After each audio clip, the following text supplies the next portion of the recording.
In a Coin6 investigation, we are learning Washington County hired an independent investigator to look at the behavior of its top elected official. That's County Chair Harrington. We first told you last month in our exclusive investigation, Washington County is paying out tens of thousands of dollars to Harrington's own chief of staff. This after she was accused of creating a toxic work environment. We also found out it's part of a pattern. Tonight, Coin6 investigator Dan Tilkin is back with his exclusive follow-up detailing the outside investigation. Plus, Dan, other local leaders who question Harrington's ability to lead. You know, politicians rubbing each other wrong is no surprise, but these local leaders say Harrington's behavior goes beyond that. One even saying it would help the county if she would resign. I was one of the very first people to endorse her, actually. Dick Scouten spent 20 years as a Washington County commissioner, and he says he saw eye to eye politically with Harrington for the 2 years they overlapped. I think both with respect to her relationship with senior staff, with other people in the community and electeds.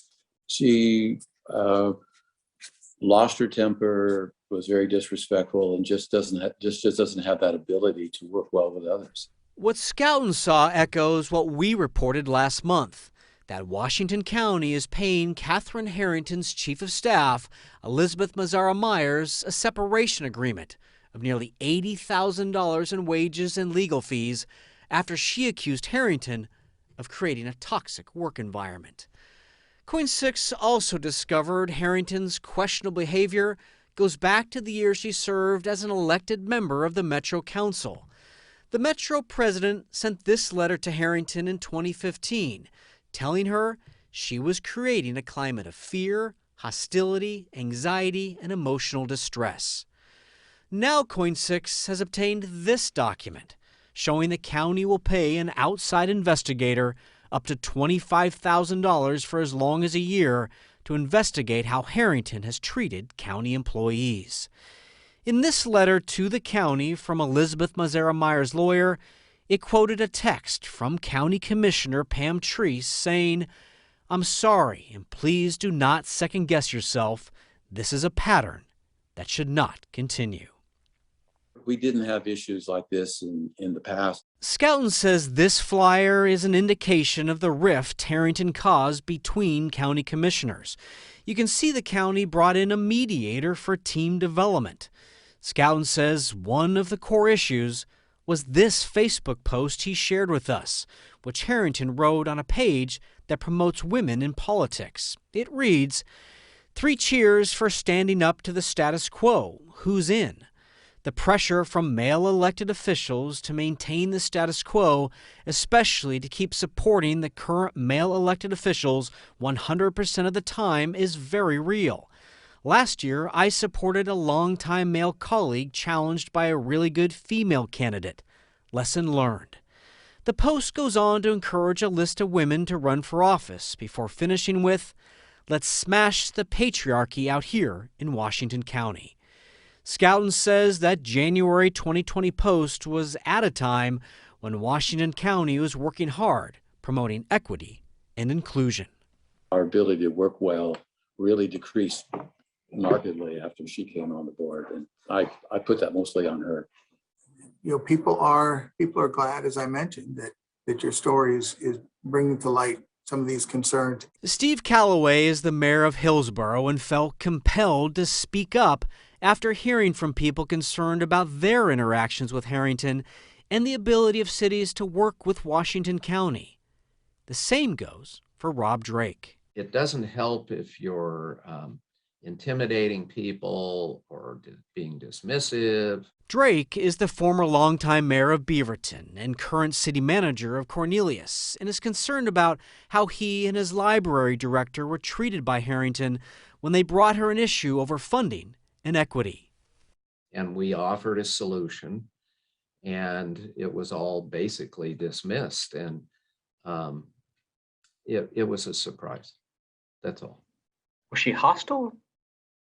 Well, I think dismissive is probably a better word. She began to give the mayors marching orders. Terry Linehan is mayor of North Plains and endorsed Harrington the first time she ran for county chair. But Lenahan is one of 3 mayors who held a meeting with Harrington in 2020 to discuss how she was treating mayors of Washington County cities in their long-standing monthly meetings, meant to build collaboration. Lenahan says after the meeting, Harrington's behavior improved, but says there's still friction between Harrington and some of the mayors. This election, Lenahan is not endorsing Harrington. I mean, you're troubled by what you saw. I am troubled by what I saw and experienced because you don't treat people that way. Do you think she should resign? That I think that it really calls into question, whether or not somebody should continue. And so I'm not at this point saying she should resign, but I'm saying that, certainly that the pattern of behaviors is pretty concerning. I'm a big supporter of democracy as it is, and voters will decide that of her fate. I think it's the voters who should really decide. Do you think she should resign? I think it would actually help the county if she did. But again, she certainly hasn't done anything that's unethical or dishonest. You typically think of a resignation, but I think there's a significant failing there. So I think she actually would help the county if she did. So Catherine Harrington is up for re-election in May against Beach Pace, who currently serves as a city councilwoman in Hillsborough. We should note that Pace is being endorsed by Steve Calloway and Terry Lenahan. Now, Dan, I know that with this investigation, you've tried multiple times to do interviews with the person at the center of this, Catherine Harrington. What's the latest here? I've tried for weeks. I've sent her specific questions regarding these issues, and she declined through the county spokesman to be interviewed. Now, in our first story about the toxic workplace allegations, she issued a statement saying she couldn't comment on a personnel matter, and folks can read the full statement at KOIN.com.